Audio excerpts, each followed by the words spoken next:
Okay, so on 3C, you are using L'Hopital's rule to find the limit as x goes to 0 from the right of x squared ln x. And if you were to plug this in, remember that your ln graph looks like this. So as you get close to 0 from the right, it's headed down to negative infinity.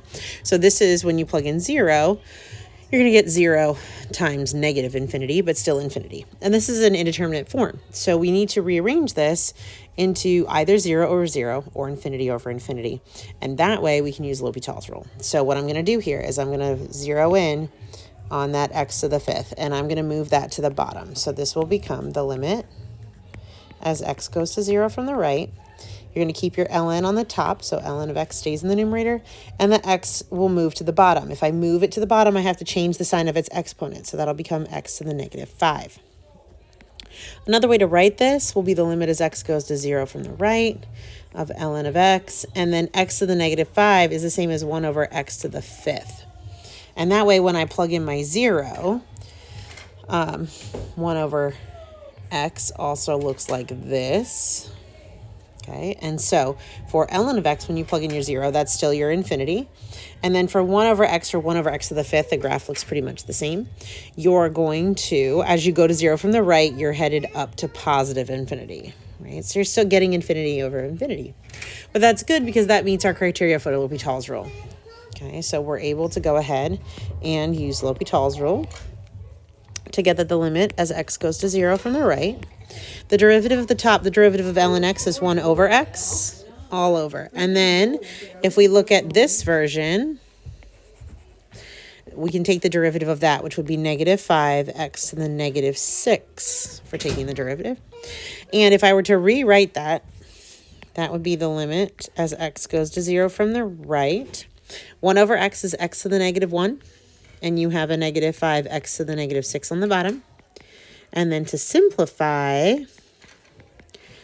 we're going to pull the number to the front. So you have a 1 up top and a 5 on the bottom, and it's negative. So negative 1/5. And then you're subtracting. So you subtract your exponents. It'll be x to the negative 1 minus negative 6 is negative 1 plus 6, and that's going to give you positive 5. Okay, and then when you plug in your 0, you're going to get negative 1/5 times 0, and that's just 0. Okay, which is pretty typical for these types of problems. Now, for number 5, there was only, you said 5a, but there was only one part to 5. You're using the limit definition of the derivative here to find the derivative here. So f prime of x equals the limit as h goes to 0 of f of x plus h minus f of x all over h.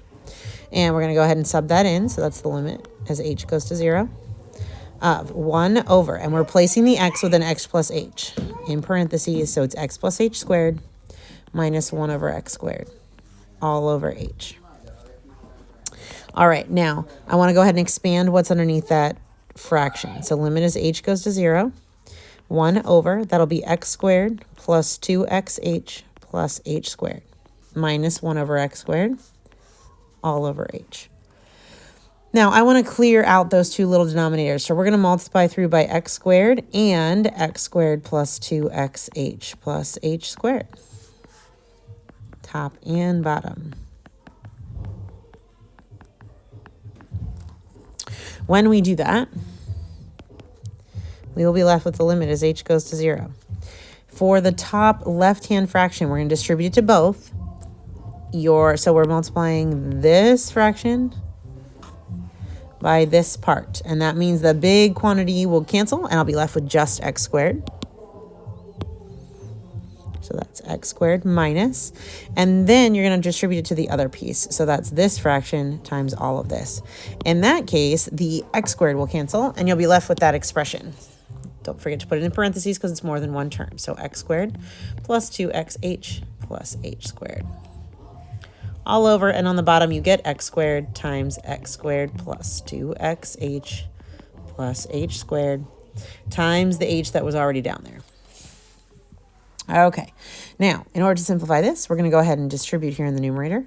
So distribute that negative and cancel any like terms. So that becomes the limit as h goes to 0 of x squared minus 2xh minus h squared, all over x squared times x squared plus 2xh plus h squared times h. These two will cancel. And that takes us down to the limit as h goes to 0. Negative 2xh minus h squared, all over that denominator.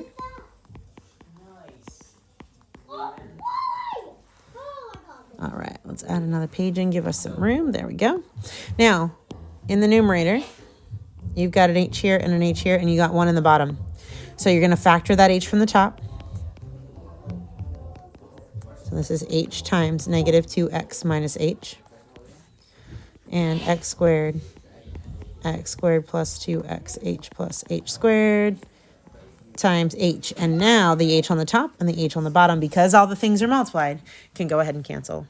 And that's going to leave you with the limit as h goes to 0 of negative 2x minus h all over x squared times x squared plus 2xh plus h squared. All right, now we're at the point where we're going to go ahead and evaluate. So you're going to plug in your h goes to 0. That's going to leave you with negative 2x, because the h will be 0. And an x squared times x squared plus 0 plus 0. And that's going to give you negative 2x over x to the 4th. One of those x's can cancel, and that's going to leave you with negative 2 over x cubed. And we know by our shortcut rules that that should be the derivative of 1 over x squared. Okay, so a little bit of algebra to get yourself there, but same kind of procedure that you're used to. So you're using your limit definition of the derivative, you're plugging in your x plus h and your x to the function, and then you're doing algebra to simplify. So in this case, that means clearing your denominators and distributing. Cancel things. Everything should have an h, factor it out and cancel it, and then you should be able to plug in and evaluate your limit.